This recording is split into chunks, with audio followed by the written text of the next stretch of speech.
Everyone, ಉತ್ತರ Karnataka special egg ರೈಸನ್ನು ಹೇಗೆ ಮಾಡೋದು ಅಂತ ಈ ವಿಡಿಯೋದಲ್ಲಿ ತೋರಿಸ್ಕೊಡ್ತೀನಿ ಬನ್ನಿ. ಫಸ್ಟು ಒಂದು ಪ್ಯಾನ್ಗೆ ಸ್ವಲ್ಪ ಎಣ್ಣೆಯನ್ನು ಹಾಕ್ಕೊಂಡ್ಬಿಟ್ಟು ಒಂದು 2 ಮೊಟ್ಟೆನ ಇದರಲ್ಲಿ ಒಡೆದು ಈ ಥರ ಹಾಕ್ಕೊಂಡು ನೀಟಾಗಿ ಇದನ್ನು ಈ ಥರ ಮಿಕ್ಸ್ ಮಾಡ್ಕೊಳ್ಬೇಕು. ಸ್ಮೆಲ್ ಹೋಗುವವರೆಗೂ ಇದನ್ನು ಮಿಕ್ಸ್ ಮಾಡಿಕೊಂಡು ಒಂದು ಪ್ಲೇಟಲ್ಲಿ ಎತ್ತಿಟ್ಕೋಬೇಕು. ಇವಾಗ ಅದೇ ಪ್ಯಾನಲ್ಲಿ ಸ್ವಲ್ಪ ಎಣ್ಣೆಯನ್ನು ಹಾಕ್ಕೊಂಡು ಈರುಳ್ಳಿ, ಕೊತ್ತಂಬರಿ ಸೊಪ್ಪು, ನಿಂಬೆಹಣ್ಣನ್ನು ತೊಗೊಂಡಿದ್ದೀನಿ. ಫಸ್ಟ್ಗೆ ಈರುಳ್ಳಿಯನ್ನು ಹಾಕ್ಕೊಂಡು ಇದು ಕಲರ್ ಚೇಂಜ್ ಆಗುವವರೆಗೂ ನೀಟಾಗಿ ಇದನ್ನು ಫ್ರೈ ಮಾಡ್ಕೋಬೇಕು. ಅದಾದಮೇಲೆ ಟೊಮೆಟೊನ ಹಾಕ್ಕೊಳ್ತಾ ಇದ್ದೀನಿ. ಟೊಮೆಟೊನ ಇದು ಆಪ್ಷನಲ್, ನಿಮ್ಗೆ ಬೇಕಾದರೆ ಸ್ಕಿಪ್ ಮಾಡ್ಬೋದು. ಇದನ್ನು ಚೆನ್ನಾಗಿ ಮಿಕ್ಸ್ ಮಾಡ್ಕೊಂಡಾದಮೇಲೆ ಅರಿಶಿಣ ಹಾಕಿ ನೀಟಾಗಿ ಈ ಥರ ಮಿಕ್ಸ್ ಮಾಡ್ಕೋಬೇಕು.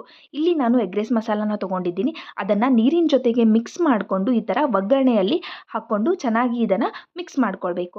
ಅದಾದಮೇಲೆ ಸ್ವಲ್ಪ ಇದಕ್ಕೆ ಖಾರದ ಪುಡಿ ಹಾಕಿ ಮಿಕ್ಸ್ ಮಾಡಿಕೊಂಡು ಇವಾಗ ಹುರಿದಿಟ್ಕೊಂಡಂತಹ ಮೊಟ್ಟೆಯನ್ನು ಹಾಕಿ ನೀಟಾಗಿ ಇದನ್ನು ಈ ಥರ ಮಿಕ್ಸ್ ಮಾಡ್ಕೊಳ್ಬೇಕು. ಅದಾದಮೇಲೆ ಇದಕ್ಕೆ ರೈಸನ್ನು ಹಾಕಿ ಸ್ವಲ್ಪ ಉಪ್ಪನ್ನು ಹಾಕಿ ನೀಟಾಗಿ ಈ ಥರ ಮಿಕ್ಸ್ ಮಾಡ್ಕೊಂಡಾದಮೇಲೆ ನಿಂಬೆ ರಸನ ಇದಕ್ಕೆ ಹಾಕ್ಕೊಂಡ್ಬಿಟ್ಟು ಅದಾದಮೇಲೆ ಚೆನ್ನಾಗಿ ಮಿಕ್ಸ್ ಮಾಡಿಕೊಂಡು ಲಾಸ್ಟಲ್ಲಿ ಕೊತ್ತಂಬರಿ ಸೊಪ್ಪು ಆ್ಯಡ್ ಮಾಡಿದರೆ ಉತ್ತರ ಕರ್ನಾಟಕದ special egg rice ready. Thank you.